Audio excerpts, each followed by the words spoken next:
10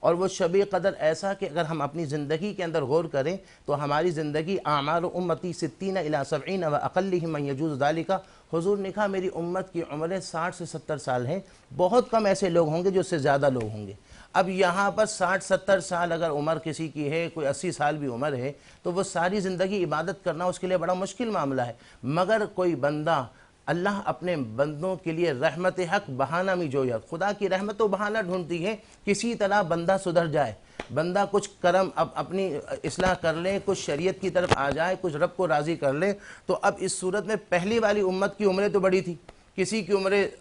1000 سال تھی، کسی کی 900 سال تھی، اب یا امت بھی کم، عمر بھی کم، اب عمر کم تو ثواب بھی ظاہر ہے، اتنی عبادت نہیں کر پائے گا تو ثواب بھی کم ملے گا۔ اللہ نے اپنے محبوب کی امت کو یہ تحفہ عطا کر دیا بذریعہ مصطفیٰ کہ وہ ان راتوں میں جو اعتکاف میں اگر بیٹھ گیا تو ملنا پکا، اعتکاف میں بیٹھا تو اب اس کو شب قدر تو ملنا پکا ہے، ویسے بھی اگر کوئی اور ان راتوں میں بیٹھے گا تو اس کو بھی جو ہے وہ شب قدر ملے گی اگر ان راتوں میں بیٹھے گا۔ یعنی اگر کوئی کاروبار کرنے والا دن میں ڈیوٹی کرے، رات کو عبادت کر کے ڈیوٹی کرے تو اس صورت میں بھی اس کو ثواب مل جائے گا، ورنہ اعتکاف والے کو اگر وہ بیٹھ گیا تو اس کو جو ہے شب قدر مل جائے گی، اور شب قدر مل گئی تو یہاں یوں سمجھیے کہ زندگی بھر کی عبادت کا مجموعہ اس کے ہاتھ میں حاصل ہو جائے گا۔ بہت خوبصورت بات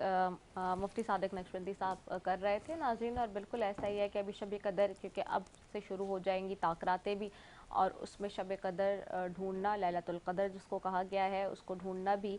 اب شروع کر دیں گے تمام مسلمان جو اعتکاف میں بیٹھے ہیں، اور وہ کون سی رات ہوگی یہ تو صرف میرا رب ہی جانتا ہے۔ اور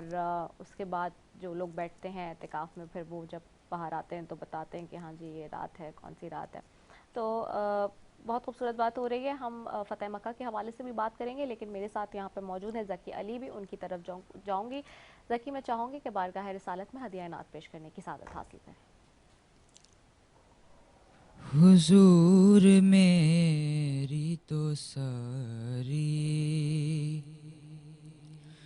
بہار آپ سے ہے، میں بے قرار تھا میرا قرار آپ سے ہے، حضور میری تو ساری بہار آپ سے ہے، کہاں وہ عز مدینہ، کہاں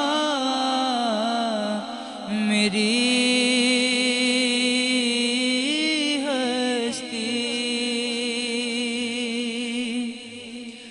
کہاں وہ عز مدینہ، کہاں میری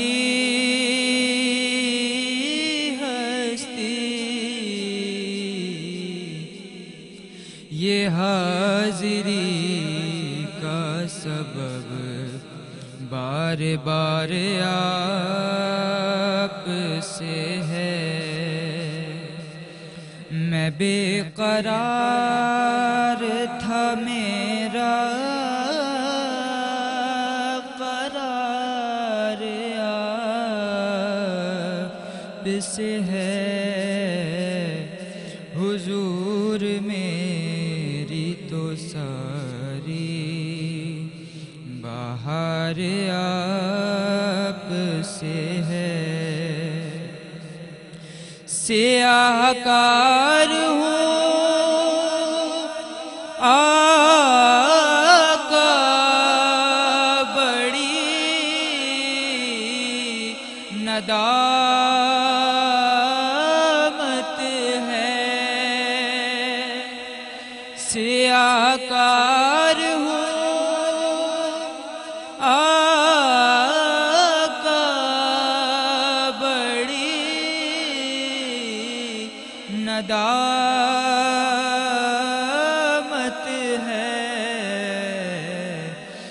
قسم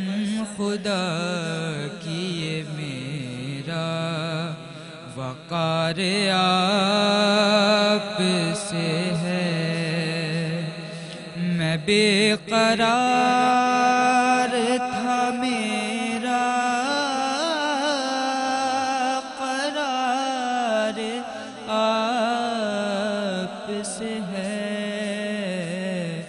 حضور میری تو ساری بہار آپ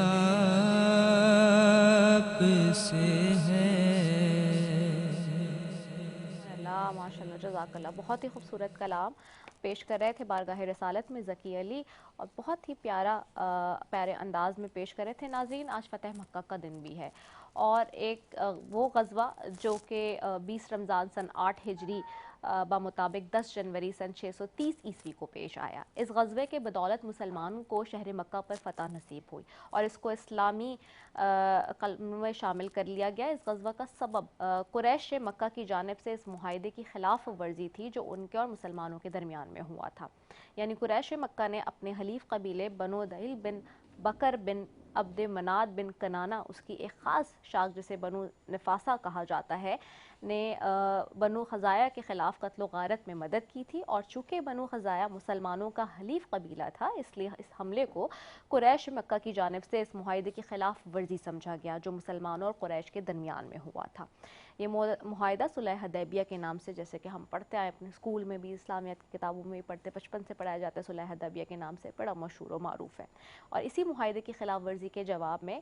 محمد بن عبداللہ نے ایک عظیم الشان لشکر تیار کیا جو 10,000 مجاہدین پر مشتمل تھا، اور لشکر آگے بڑھتا رہا یہاں تک کہ مکہ پہنچ گیا اور بغیر کسی مزاحمت کے مکے میں پرامن طریقے سے داخل ہو گیا۔ اس پہ پھر مزید بات کرتے ہیں۔ مفتی صاحب، فتح مکہ کا دن اور عظیم الشان دل کہلایا جاتا ہے یہ مسلمانوں کی تاریخ کا، کیونکہ صلح حدیبیہ تھی جس سے کفاروں نے جو ہے وہ بریچ کیا کانٹیکٹ کو، جس طرح آج کل کے ہم دور میں لفظ استعمال کرتے ہیں، بریچ آف کانٹریکٹ تھا وہ، اور اپنی بات سے پھر گئے تھے۔ تو آپ اس کو کیسے دیکھتے ہیں؟ میں چاہوں گی اس پہ بھی تھوڑی سی روشنی ڈالی۔ جیسے آپ نے ماشاءاللہ بڑا اچھا آپ نے وضاحت فرمائی، یہاں پر میں عرض کرنا چاہوں گا وہ بات یہ ہے کہ حضور علیہ السلام جو ہے وہ قضاء حاجت کے لیے تشریف لے گئے تھے، اور وہاں میں آپ نے وہاں سے فارغ ہو کر فرمایا کہ لبیک لبیک لبیک نصرتا نصرتا نصرتا۔ تو آپ کی زوجہ کہتی ہیں کہ جب حضور باہر تشریف لائے تو میں نے کہا یا رسول اللہ وہاں کوئی تھا جس سے آپ بات کر رہے تھے؟ کہنے لگے نہیں۔ حضور نے فرمایا وہاں کوئی نہیں تھا۔ کہا یا رسول اللہ آپ نے کس کو کہا میں حاضر ہوں، میں ہوں اور تمہاری مدد کی جائے گی؟ تو آپ نے فرمایا، حضور علیہ السلام نے فرمایا کہ جب وہاں پر بنو کنانہ پر جب حملہ کیا گیا تو وہاں پر جو ہے جو حملہ کیا گیا قریش والوں نے، تو وہاں سے انہوں نے مجھ کو مدد کے لیے پکارا،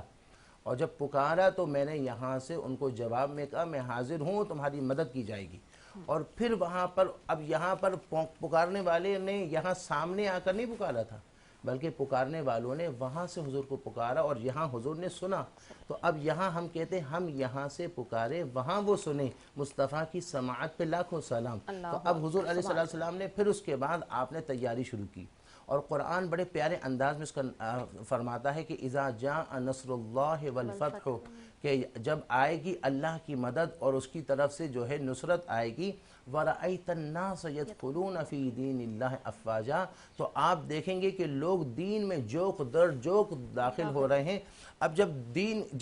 کسی فیلڈ میں جب لوگ جوق در جوق آتے ہیں تو وہاں پر آتا ہے کہ بھائی اب ہم سپر پاور بن گئے ہیں، اب ہمارا پاور آ گیا، تو وہ گھمنڈ کی طرف آتے ہیں۔ مگر قرآن کہتا ہے فَسَبِّحْ بِحَمْدِ رَبِّكَ، ایسی صورت میں اپنے رب کی تسبیح کریں، حمد کریں، وَاسْتَغْفِرْهُ، اور استغفار کریں، اِنَّهُ كَانَ تَوَّابًا، بے شک کوئی تو رجوع کرنے والوں کو قبول فرماتا ہے۔ اور پھر جب یہاں پر جب حضور علیہ السلام گئے تو سورہ نشرہ میں اللہ فرماتا ہے کہ اِنَّ مَعَ الْعُسْرِ يُسْرًا، تنگی کے بعد آسانی۔ دیکھیں حضور علیہ السلام نے مکے کی سرزمین پر اعلان نبوت کے بعد کتنی تکلیفوں کو برداشت کیا،